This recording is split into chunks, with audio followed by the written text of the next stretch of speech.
Ustadz, bagaimana pendapat Ustadz tentang demo umat Islam untuk proses pengadilan Ahok? Sesungguhnya gini, kita bagi menjadi beberapa item terperinci. Jangan menyikapi satu masalah dari satu pendapat dan satu pembahasan, tetapi kita harus membagi menurut pendapat-pendapat sesuai dengan perincian yang ada. Apabila kita hidup pada satu negara yang telah menjalankan kitabullah dan sunnah menjadi rujukan hukumnya dan sistemnya, tidak boleh seseorang itu melakukan demo, karena bukan cara itu untuk memberikan nasihat kepada para pemimpin apabila mereka telah menjalankan kitabullah dan sunnah. Tetapi walaupun hal ini disampaikan oleh para ahlul ilmi, bukan berarti pendapat ini berdiri sendiri. Sesungguhnya ternyata pendapat ini disertai dengan pendapat-pendapat yang mengatakan boleh berdemo apabila konteks masalah yang terjadi adalah masalah yang besar. Dari mana dalilnya itu kemudian diambil? Dari salah satu kejadian yang terjadi kepada kehidupan para ulama-ulama besar. Pada tahun 4 Hijriah ada sebuah kejadian penghinaan kepada Rasulullah SAW dan adanya kemaksiatan yang tersebar di mana-mana. Lalu kemudian ada salah satu ulama besar di dalam madhab Imam Syafi'i, Abu Ishaq Ash-Shirazi.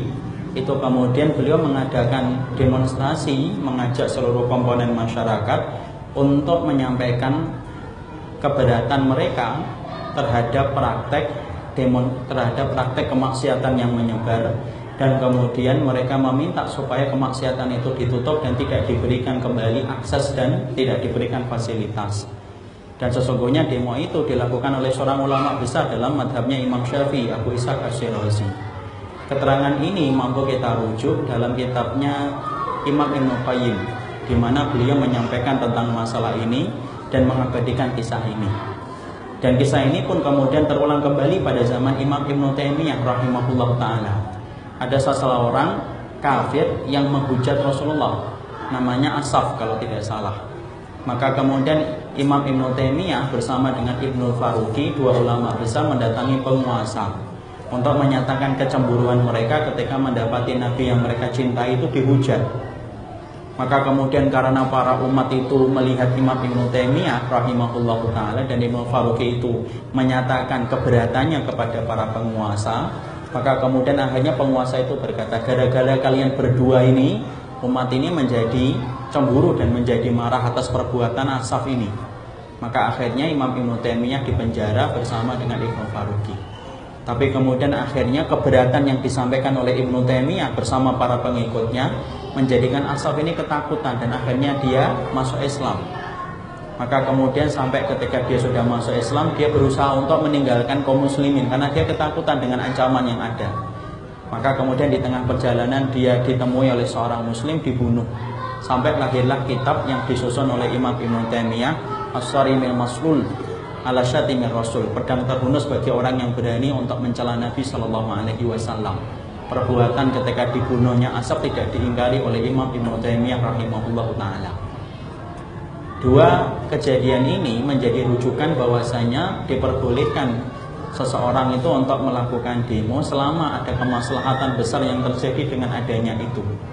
Pertanyaan ini kemudian disampaikan kepada salah satu masyayikh yang kemudian mengajar di Ummul Qura, yaitu adalah Ad-Damiji. Ketika kemudian Syekh Shalih Fauzan Ad-Damiji yang mengarang dan menyusun kitab Imam Mabul Ulama, beliau mengatakan, sesungguhnya kalau kalian hidup di satu negara yang tidak menjalankan kitabullah dan sunnah dan memang memperbolehkan demo, silakan berdemo kalau memang itu diberikan izin akses, selama tidak dalam kondisi merusak, tidak dalam kondisi membawa kekerasan, dan demo itu memberikan ketakutan bagi orang-orang kafir supaya tidak mengulang perbuatan mereka kembali yang menistakan agama Allah dan menistakan kebenaran. Itu ulama besar, Ad-Damiji ini ulama besar beliau. Maka kemudian disampaikan itu oleh beliau dan ini menjadi rujukan. Ya, apabila kemudian itu dalam konteksnya apabila negara itu menjalankan kitabullah dan sunnah. Kalau negara itu tidak menjalankan kitabullah dan sunnah, tetapi menjalankan demokrasi, sekulerisme, dan di situ memang memperbolehkan, loh yang salah apa? Ada yang salah kan berarti, selama kemudian tidak merusak dan tidak membawa kemudaratan yang lebih besar. Cuma catatan yang perlu diperhatikan, kalau kemudian kita berdemo, Tidak usah kita menghujat sampai kemudian terlalu berlebihan dan melampaui batas. Kemudian tidak perlu campur aduk antara laki-laki dan perempuan. Perempuan itu tempatnya bukan di jalan. Yang keluar itu cukup laki-laki saja. Perempuan-perempuan itu fitrahnya di rumah. Allah berfirman, wa qarna fi buyutikunna. Sesungguhnya perempuan itu di rumah saja. Sholat wajibnya perempuan aja di rumah kok. Maka kemudian bagi perempuan, kalau saya melihat dari umumnya surat Al-Ahzab itu, perempuan tidak perlu keluar rumah. Jadi masalah demo itu ternyata penjelasannya sangat panjang, tidak sesederhana yang sering kita sampaikan atau yang sering didapatkan. Kadang-kadang sedih kita, ada orang yang begitu gampangnya kemudian menyebut bahwasanya orang yang demo itu khawarij. Loh, sejak kapan kata khawarij itu disematkan kepada orang yang hanya demo?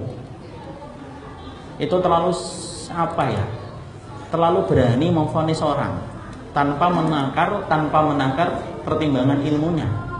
Saya termasuk orang yang tidak terlalu suka dengan demo dan belum pernah ikut demo. Tapi khusus untuk masalah Ahok, maka sesungguhnya ini pertimbangannya sudah sangat berbeda. Karena kalau kemudian kita diamkan, orang-orang semacam ini akan lahir kembali dalam panggung-panggung kehidupan kita ketika merasa tidak ada yang membela. Ibaratnya kalau rumah kita dikencingin, orang yang punya rumah diem, orang yang ngencingin itu mikir, ini ada orang enggak sih dikencingin kok diem doang.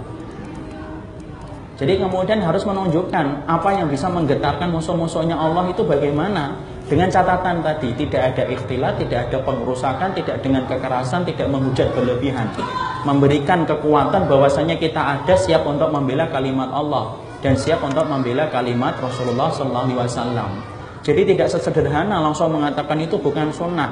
Kadang-kadang yang mengucapkan dengan gampang, padahal tidak merujuk kepada rujukan banyak ulama. Kalaupun kamu tidak setuju, tidak usah menjadi minyak yang membakar hati kaum muslimin. Jadi kemudian kalau memang kita belum siap atau belum setuju, setidaknya kita tidak terlalu menyalahkan. Orang yang kemudian berdemo tidak usah terlalu menyalahkan yang tidak berdemo, dan orang yang tidak berdemo tidak usah terlalu menyalahkan orang yang berdemo. Karena apa? Karena sesungguhnya demo kemarin ditunjukkan untuk menunjukkan kepada orang kafir, jangan ulangi kembali kata-kata semacam itu. Karena kami adalah keturunan Umar bin Khattab kami ini. Kami ini keturunan Umar bin Khattab, kami keturunan Hamzah bin Abdul Muttalib. Apalah arti nyawa kalau memang diperlukan ketika kami menjadi penerusnya Umar bin Khattab radhiyallahu anhu. Kira-kira kalau Umar bin Khattab hidup, kira-kira Umar bin Khattab diam atau tidak diam? Nah, sudah kan dijawabkan. Jadi inilah yang kemudian harus kita ini. Tapi kalau saya, sekali lagi saya mengingatkan, untuk yang wanita tidak usah keluar, tidak usah ke jalan. Yang namanya wanita sebanyak apapun tidak melahirkan rasa takut. Banyak, tapi perempuan, alah perempuan. Itu fitrahnya manusia.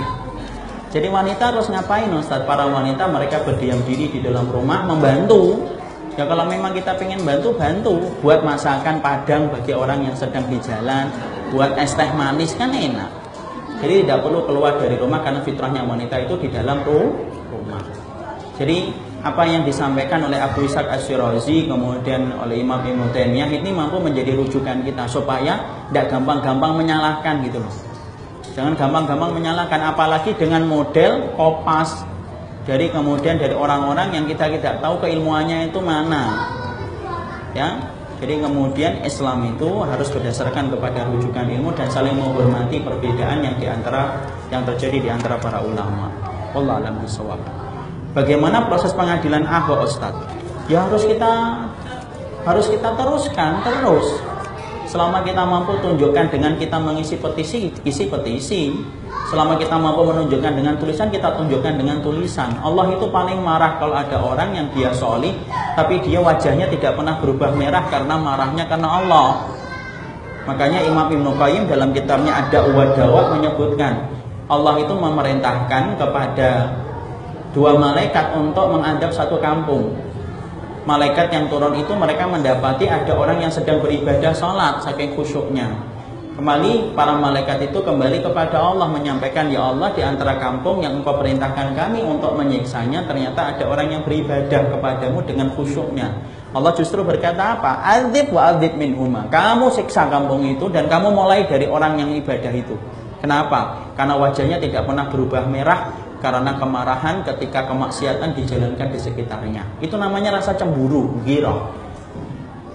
Namanya ibu kalau cinta sama suami, ketika suaminya diejek sama orang, walaupun ibu sering mangkel sama suaminya, itu pasti akan membela. Bagaimanapun suami saya, walaupun pesek, itu tetap suami saya.